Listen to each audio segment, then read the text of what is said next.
اعوذ باللہ من الشیطان اللعین الرجیم، بسم اللہ الرحمن الرحیم۔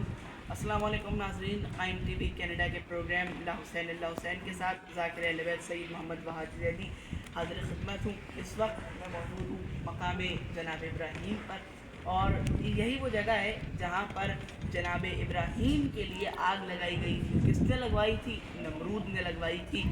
اور یہ وہ آگ تھی کہ جس کے لیے علماء کہتے ہیں، روایات میں ہے کہ یہ آگ سالوں لگائی گئی تھی، مطلب کئی سالوں اس کو پہلے جلایا گیا، تیار کیا گیا، لکڑیاں ڈالی گئی، کاغذ ڈالا گیا، لوہا ڈالا گیا، ہر شے اس آگ میں ڈال دی گئی تاکہ یہ آگ بھڑک جائے۔ کوئلے ڈالے گئے اس آگ کو بھڑکانے کے لیے، اس آگ کو بڑھانے کے لیے۔ اور جب وہ وقت آیا کہ جب انہیں یقین ہو گیا کہ ہاں اب یہ آگ اس قابل ہے کہ ابراہیم کو اس میں ڈالا جائے، تو ایک منجنیق لائی گئی، اس میں جناب ابراہیم کو بٹھایا گیا، اور پھر دور سے کیونکہ اس آگ کی تپش اتنی ہوتی تھی کہ دور بالکل اس سے کھڑا ہوا جاتا تھا، ذرا سا قریب جاتے تھے تو کھال جلنے لگتی تھی، کھال آگ کے اندر نہیں، آگ کے قریب۔ تو دور سے جناب ابراہیم کو اس منجنیق میں بٹھا کر اس آگ کی طرف پھینکا گیا، اور آپ آگ میں گئے۔ اور روایات میں ملتا ہے کہ جب آپ آگ میں پہنچے تو وہیں اوپر ایک چڑیا تھی جو مستقل اپنی چوش میں پانی بھر بھر کر لاتی تھی اور ڈالتی تھی۔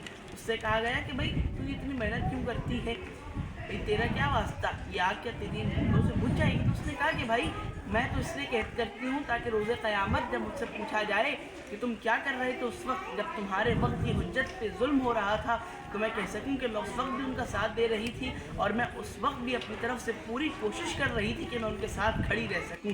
تو آپ یہ نہ دیکھیے کہ آپ کی کیا حیثیت ہے، آپ کا کیا مقام ہے، آپ یہ کوشش کیجئے کہ آپ وقت کی حجت کی کسی بھی طرح مدد کر سکیں۔ عزیزان محترم، جناب ابراہیم کو آگ میں ڈالا گیا، لیکن معجزہ ہوا، وہی آگ جناب ابراہیم کے لیے گلزار بن گئی، اور آپ اس آگ میں نہیں جلے۔ یہ جناب ابراہیم کی حیثیت ہے، آپ کا مقام ہے، اور نہ پتہ چلتا ابراہیم کا مقام کیا ہے، جناب ابراہیم کی حیثیت کیا ہے، اگر مولا کائنات نہ ہوتے اور سائل نہ ہوتا آ کر کہنے لگا یا علی بڑا گنہگار ہوں۔ بھائی کون سا گناہ کیا ہے؟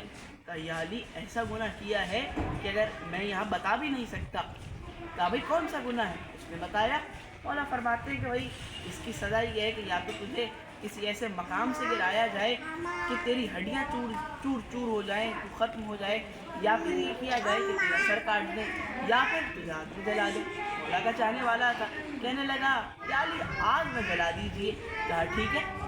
کہنے لگے کہ بھائی ابھی تو رات کا وقت ہونے والا ہے، تم کل صبح مغرب فجر کے بعد آؤ۔ اس نے کہا ٹھیک ہے یا علی، فجر کے بعد آ جاؤں گا۔ اور پھر مولا نے قمبر کو حکم دیا، قمبر جاؤ جا کر لکڑیاں جمع کرو، اور کل اسے آگ میں جلانا ہے ہم نے۔ اعلان بھی کیا گیا، اعلان ہو گیا۔ اب جب منافقین نے سنا، مومن سوچ رہے کہ بھئی یہ کیسے ممکن ہے، علی کے مومن کے تو آگ جلا ہی نہیں سکتی۔ منافقین خوش ہیں کہ چلو علی جلائیں گے اپنے چاہنے والے کو۔ اگلے دن پہنچے، جیسے ہی اگلے دن پہنچے مولا نے آگ جلوائی، اس کو آگ میں بھیجا۔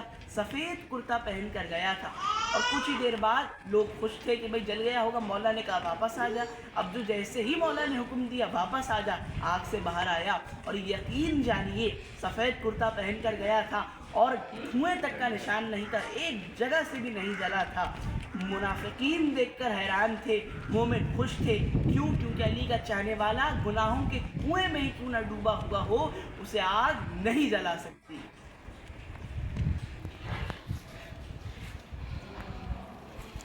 کیا ہو گیا؟ گھنٹی ہو رہا ہے، کیا موت!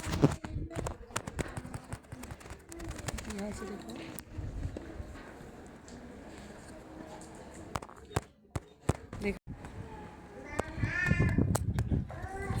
ضائع کرنی پڑے گی ویڈیو، کیوں نہیں ہو رہی ہے۔